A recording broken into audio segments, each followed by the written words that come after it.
मेरठ में दलित परिवार पर कहर टूटा तो मानो सियासी उबाल आ गया। एक बेटी की मां की आंखों के सामने किडनैपिंग और मां की हत्या के मामले में बरस पड़े विरोधी, घेरने लगे पुलिस और सरकार को। मच गया बवाल। सोशल मीडिया पर सवालों की बौछार सी आ गई। वहीं जाटव परिवार के दर्द में मानो बसपा सुप्रीमो मायावती भी कराह उठी। बरस पड़ी मायावती, पुलिस पर, प्रशासन पर, शासन पर। मायावती के शब्दों की वो संवेदना और सवाल उसकी आगे की सियासत समझें। उससे पहले देखिए कि कैसे सोशल मीडिया पर लोग भड़क रहे हैं।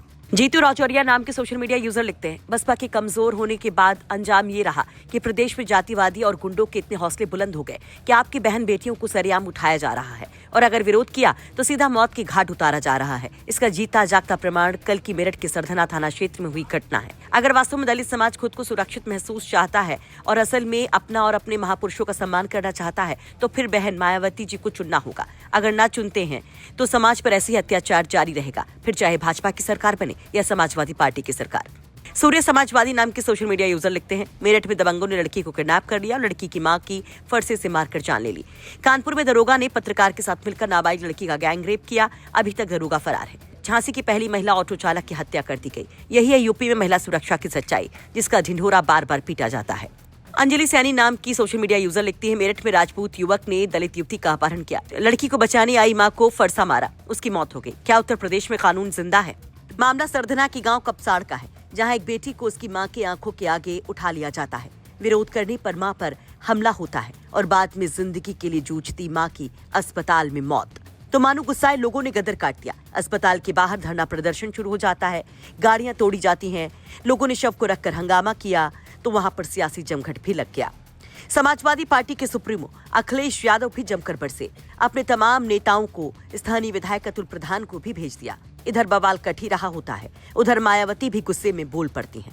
मायावती एक्सपर्ट लिखती हैं, यूपी में मेरठ के सरधना थाना अंतर्गत दलित मां की हुई हत्या तथा बेटी के अपहरण की ताजा घटना अति दुखद, शर्मनाक एवं चिंतनीय। महिलाओं की इज्जत आबरू से खिलवाड़ और फिर हत्या आदि की घटनाओं को सरकार पूरी गंभीरता से लेकर दोषियों के खिलाफ तत्काल सख्त कार्रवाई करे, ताकि आपराधिक तत्वों को ऐसे घृणित कार्यों से आगे रोका जा सके। सरकार खासकर महिला सुरक्षा के मामले में समुचित ध्यान दे। दरअसल बताया जा रहा कि पीड़ित परिवार जाटव समाज से है और आरोपी पारस राजपूत, जो एक ही गांव के रहने वाले थे। वहीं तनाव को देखते हुए और सियासत को देखते हुए गांव में भयंकर पुलिस फोर्स की भी तैनाती कर दी गई है। घटना के बाद से आरोपी के माता पिता, भाई फरार हैं।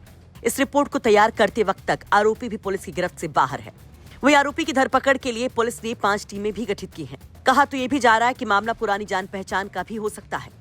फिलहाल पूरे इलाके में तनाव है और सियासत भी चरम पर। अखिलेश यादव ने भी सोशल मीडिया पर इस मामले को लेकर जमकर योगी सरकार को घेरा। अखिलेश यादव लिखते हैं, मेरठ में मां पर कातिलाना हमला और बेटी को उठाकर ले जाने का मामला बेहद गंभीर है। भाजपा सरकार अपराधियों को संरक्षण देते देते आज जिस स्तर पर पहुंच गई है, वहां से वापस नहीं लौट सकती, क्योंकि अपराधी उनके राज खोल देंगे। सरकार से कोई उम्मीद नहीं बची है। इससे बुरा कुछ और नहीं हो सकता। भाजपा पूरी तरह से नाकाम सरकार है। दरअसल मामला दलित सियासत से भी है, इसलिए अखिलेश यादव के 2 पोस्ट आ जाते हैं। उनके तमाम नेता भी मौके पर पहुंच जाते हैं और वहां पर पहुंच करके जमकर बरसते हैं अतुल प्रधान। इससे बड़ा दुख कोई नहीं हो सकता। सोचिए किस तरह की व्यवस्था रही होगी, किस तरह की सोच रही होगी उनकी गुंडे तत्वों की और ऐसे लोगों की, कि एक माँ अपनी बच्ची के साथ खेत जा रही है और खेत जाते वक्त बच्ची को तो उठा ले जाएं गुंडे और महिला का कत्ल कर दें। जब मेरठ की तरफ आई, रेफर हुई, तो उनके सांस चल रही थी, लेकिन ये पहले से ही संभवतः पहले से चीजें पता लग गई थी कि बचेंगी नहीं। और सोचो इससे ज्यादा विभत्स क्या हो सकता है। कोई भी दम भर ले कितना ही, कितना भी बड़ी बात कर ले, कितनी ऊंची बात कर ले, लेकिन मैं समझता हूं इससे खराब कुछ नहीं हो सकता।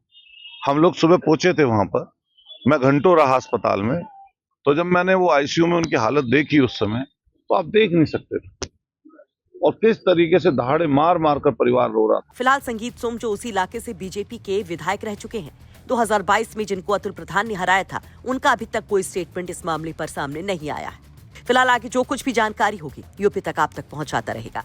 साथ ही साथ यूपी तक आपसे अपील भी कर रहा है कि किसी भी तनावपूर्ण स्थिति में विवेक से काम जरूर लें। मेरठ से उस्मान चौधरी की रिपोर्ट, यूपी तक।